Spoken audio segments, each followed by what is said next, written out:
ইলিয়াসের উপরে বিলা হয়েছে কিছু বাঙ্গু সুশীল। কেন বিলা হয়েছে? তারা বলে ইলিয়াস নাকি গুজব ছড়ায়, ইলিয়াস নাকি সত্যের সাথে মিথ্যা মিশায় পরিবেশন করে। এই বিষয়টা আমরা আজকে বুঝে দেখবো সত্যি সত্যি ইলিয়াস সত্যের সাথে মিথ্যা মিশায় পরিবেশন করে কিনা। তার পাশাপাশি ওই যে যেটা কয় না বিলো দ্য বেল্ট, সেই খেলা শুরু করেছে। কইতেছে ইলিয়াস নাকি মিলিয়ন মিলিয়ন ডলার ইনকাম করে। উরে বাবা, ভিডিওর ভিউ থেকে সোশ্যাল ব্লেড নামে একটা সাইট আছে, উঠে গেলে দেখবেন যে এই কোন সাইট কোন ইউটিউব চ্যানেলের কেমন ইনকাম হবার পারে, হ্যাঁ, এটা একটা ধারণা দেওয়ার চেষ্টা করে। ওইটা দেখে বাঙ্গুলিটা ভাবিছে বা এটা চমৎকার জায়গা পেয়েছি তো, বিশাল প্রচুর জ্ঞান আহরণ করিচ্ছি তো। তারপরে উটি থেকে ওগুলো নিয়ে এসে কপি পেস্ট করে ওই জ্ঞান বিলানোর চেষ্টা করে। যারা অনেকদিন থেকে ইউটিউবিং করেন, ইউটিউব করতে করতে বাল পাকায় ফেলছেন, তারা ইলিয়াসের ভিডিও যদি দেখেন তাহলে বুঝতে পারবেন যে ইলিয়াসের ভিডিওর বেশিরভাগ ভিডিওর এই মনিটাইজেশন মানে টাকা আসে না আর কি। এইটা শুধু ইলিয়াস না, সারা দুনিয়া যারা অ্যাক্টিভিজম করে তাদের জন্য এটা একটা বড় সমস্যা। কারণ তাদের ভিডিওতে ভায়োলেন্স থাকে, ভায়োলেন্ট ছবি থাকে, ভায়োলেন্ট ক্লিপ থাকে। এইসব থাকলে যারা ইউটিউবে বিজ্ঞাপন দেয় না পণ্যের, ওইরা বিজ্ঞাপন দিতে রাজি হয় না। ওদের একটা স্ট্যান্ডার্ড আছে, কমিউনিটি স্ট্যান্ডার্ড। ওইটার মধ্যে ভায়োলেন্ট ছবি, রক্তপাত ইত্যাদি ইত্যাদি এইসব থাকলে ভিডিও মনিটাইজেশন করা যায় না। এটা ছাড়াও ওই দেখেন পুলিশ মার্চ করিচ্ছে, মারিচ্ছে, এই সমস্ত জিনিস থাকলে, মিলিটারি মার্চ করিচ্ছে, রক্তপাত হচ্ছে, এইরকম জিনিস থাকলে কখনোই ওই ভিডিও মনিটাইজেশন করা যায় না।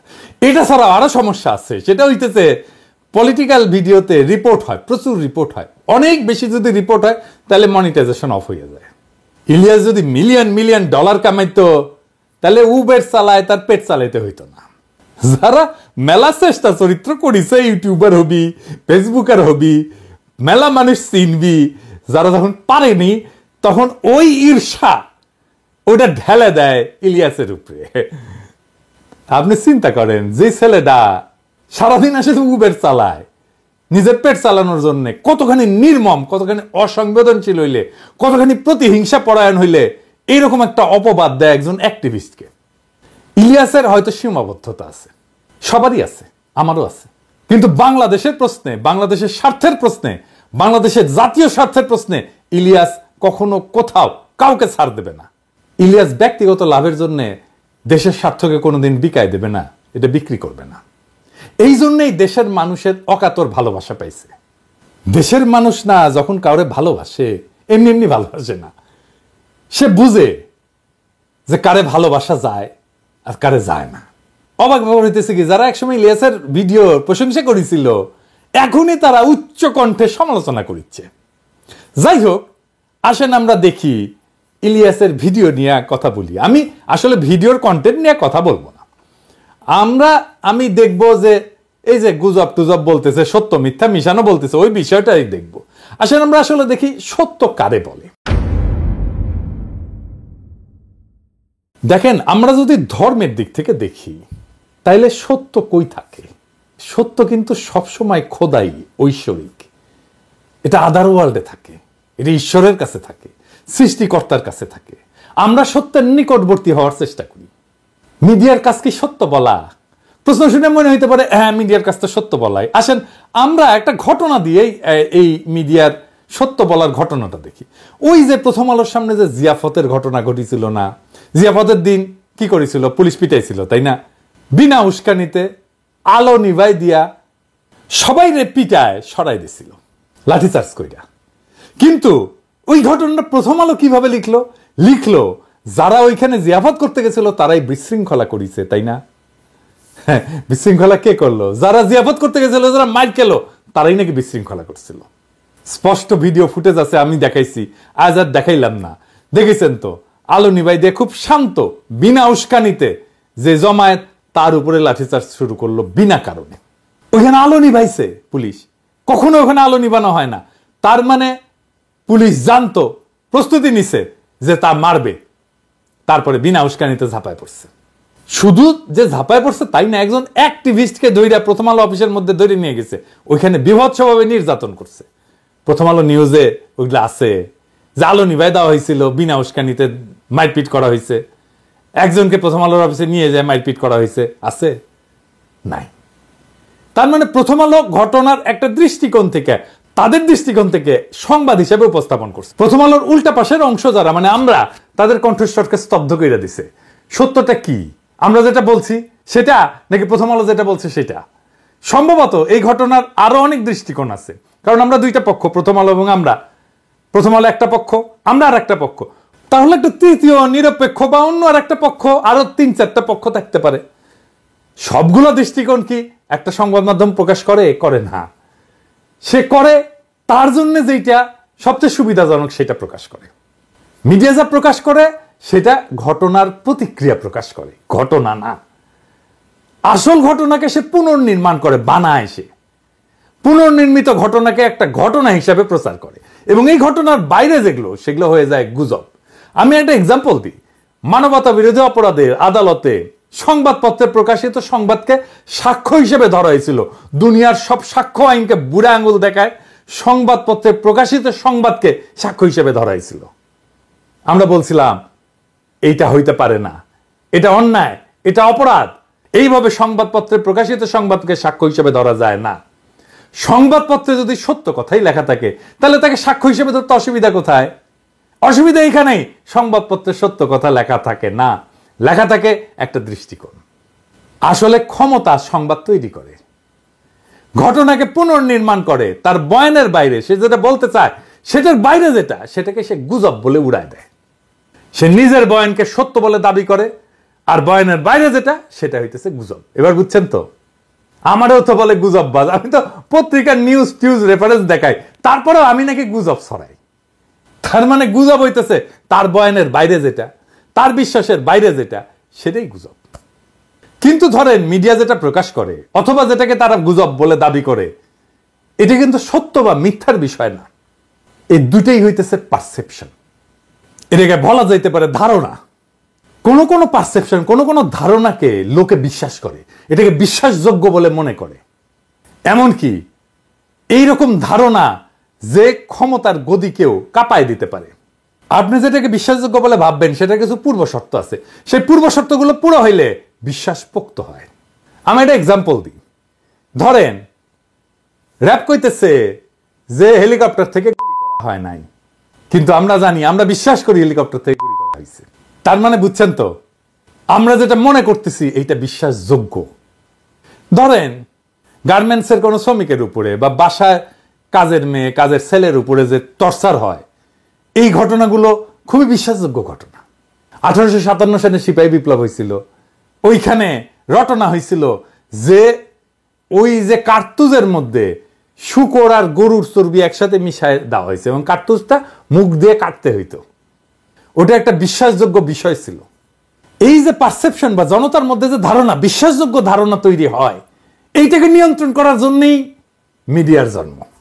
মিডিয়া মানেই জনতার পারসেপশন বা ধারণাকে নিয়ন্ত্রণ করা। মিডিয়া মানেই একটা প্রোপাগান্ডার মেশিন। মিডিয়া কোন একটা পারসেপশন বা ধারণাকে সত্য বলে দাবি কইরা রটাইতে থাকে। এখন ক্ষমতার কি দরকার?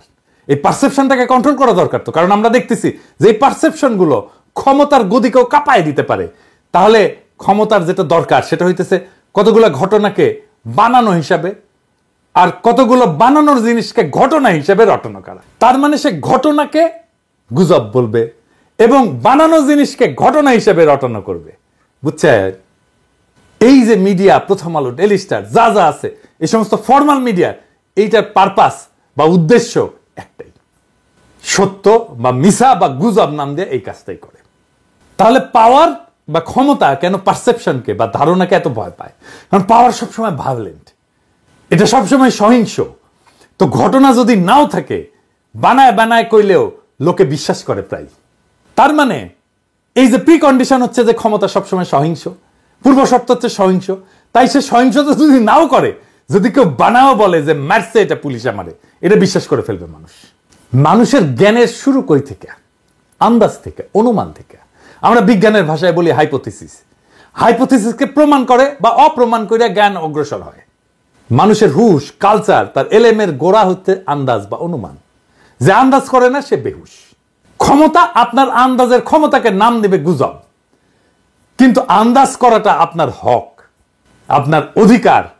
ক্ষমতার দাবরা নিতে হয়তো জাহির করতে পারবেন না আপনার আন্দাজ, কিন্তু আপনার আন্দাজের হক নাই এইটা মনের ভিতরে কখনো মাইনা নেবেন না।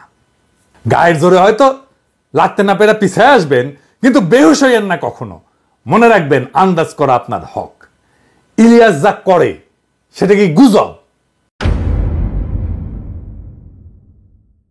ইলিয়াস তার যে ভিডিওগুলা করে, এই ভিডিও কোন ক্যাটাগরির ভিডিও বলেন তো, কোন টাইপের? এইটা যারা ইলিয়াসের সমালোচনা করে তারা কি কখনো দেখছে? ইলিয়াস করে এক্সপ্লোরেটরি ডকুমেন্টারি। এক্সপ্লোরেটরি ডকুমেন্টারিটা আসলে কি? আসেন এটা বুঝে দেখি। এক্সপ্লোরেটরি ডকুমেন্টারি শিরোনাম ব্যবহার করা হয় যখন কোনো ডকুমেন্টারি একটা বিষয় অনুসন্ধান করে এবং প্রমাণ সংগ্রহের পাশাপাশি সম্ভাব্য ধারণা বা অনুমান তুলে ধরে। ইলিয়াস এটা লিখে দেয় তার প্রত্যেকটা এপিসোডের সামনে। তার মানে ভিডিওতে সত্য এবং প্রমাণের পাশাপাশি সে অনুমানও তুলে ধরে। তাহলে সমালোচনা কেন?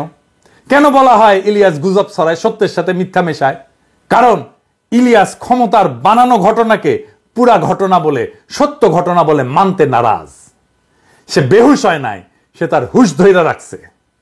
যেই ঘটনা ঘটছে তার ভিন্ন ব্যাখ্যা, ভিন্ন বয়ান কইরা সে বলতে চায় ক্ষমতা যেটা বলতে চায় না। ক্ষমতা যেটা বলতে চায় তার চাইতে ভিন্ন বয়ান ইলিয়াস দেয়। বিলিভেবল বয়ান, বিশ্বাসযোগ্য বয়ান ইলিয়াস দেয়। আসিফ নজরুল ক্ষমতা বানলো, ইলিয়াসের ভিডিওতে বিপর্যস্ত হয়েছে এবং হইতেছে। কারণ ক্ষমতা যে বয়ানটা বিশ্বাস করাইতে চায় সেইটা ধাক্কা খাইছে। সেই জন্য ক্ষমতার আশেপাশে থাকা বা যারা ক্ষমতায় যাইতে চায় তারা ইলিয়াসের উপরে ঝাঁপায় পড়ছে। আরে সর্বনাশ, বিপজ্জনক লোক, এরা তো থামাইতে হবে। আসিফ নজরুল আরো বিপর্যস্ত হবেন, ওয়েট করেন। কারণটা হইতেছে আসিফ নজরুল বিপ্লবোত্তর ক্ষমতাকে সামরিক বেসামরিক এলিটদের হাতে তুলে দিছে। তাকে দৌড়ের উপরে রাখা আমাদের কর্তব্য। অনেকে আমাদের বলেন যে আপনি বিএনপির পিছে কেন লাগিয়েছেন। আমি বিএনপির পিছে লাগি নাই। আমার দীর্ঘদিনের পর্যবেক্ষণের ফল হইতেছে বিএনপি তাদেরকে পছন্দ করে যারা ওই যে সোহাদির বডিগার্ড, প্রেমিক, হ্যাঁ মুজিব প্রেমিক, যারা তাদেরকে বিএনপি প্রচন্ড প্রচন্ড প্রচন্ড প্রেম দেয়। হ্যাঁ, যেমন আসিফ নজরুল দেখেন যে শেখ মুজিবকে নিয়ে, মানে ওই যে সোহাদির বডিগার্ডের নিয়ে কি বলে শুনেন। এই বই পড়লে মানুষের হতবাক, বিস্মিত, মানে অকল্পনীয় একটা রিয়ালাইজেশন সামনে যাওয়া ছাড়া উপায় নাই। একটা নেতা, এত বড় একটা নেতা বাংলাদেশে জন্ম নিয়েছিল। আমার প্রথম কষ্ট এই বইটা পড়ে যে এত বড় একটা নেতা বাংলাদেশে জন্ম নিয়েছিল, আমরা কোনোদিনও রিয়ালাইজ করতে পারলাম না until the publication of this book. আমি রাজনীতির বই কম পড়ি নাই। বঙ্গবন্ধু নিয়ে যারা লিখেছেন তাদের যে কোনো বইয়ের চেয়ে বঙ্গবন্ধুর নিজের আত্মজীবনী অনেক অনেক বেশি অসাধারণ ইন টার্মস অফ এভরিথিং। সাহিত্যমূল্য বলেন, ইম্পার্শিয়ালিটি বলেন, অবজেক্টিভিটি বলেন, স্টোরি টেলিং ক্যাপাসিটি বলেন। এবং আমি আপনাকে কি বলবো, আমি এই বইটা পড়ে আমার কয়েকবার মনে হয়েছে আমি একটা আর্টিকেল লিখি যে শেখ হাসিনাকে ধন্যবাদ, যিনি এই বইটা আমাদের সামনে হাজির করে দিয়েছেন। দেখেছেন আমি তো আর আসিফ নজরুলের মতো মুজিব প্রেমিক হইতে পারবো না। তো রাস্তা আছে তাইলে আমার জন্য তো কোনো রাস্তা নাই যে বিএনপি আমাকে প্রচুর প্রেম দিবে। তার খুঁজতে দেখলাম তো যারা বিএনপি বাম্বু দেয় তাদেরকে বিএনপি প্রচুর প্রেম দেয়। যেমন ধরেন মতিউর রহমান, দেখেন সে কি বলে এই গ্রেনেড হামলা নিয়ে। ঘটনার 15 বছর পর এটার বিচার হয়েছে, 19 জন মৃত্যুদণ্ড দেওয়া হয়েছে, 19 জনকে যাবজ্জীবন কারাদণ্ড দেওয়া হয়েছে, আরো অনেককে বিভিন্ন মেয়াদে শাস্তি দেওয়া হয়েছে। এটার বিচার হওয়া দরকার ছিল, উচিত ছিল, সেটা হয়েছে। সেটাতে আমরা সন্তোষ প্রকাশ করি। বিএনপি সরকার বেগম খালেদার নেতৃত্বে তার এই ঘটনার কোনো তদন্ত করতে দেয়নি, বিচার তো দূরের কথা, বরং তারা এই ঘটনাকে উল্টো মুখে প্রচার চালিয়ে এই সব দায় আওয়ামী লীগের উপরে দেওয়ার চেষ্টা করেছিল। শুধু আওয়ামী লীগ না, একই সঙ্গে আমাদের প্রতিবেশী ভারতকে জড়ানোর চেষ্টা করা হয়েছিল।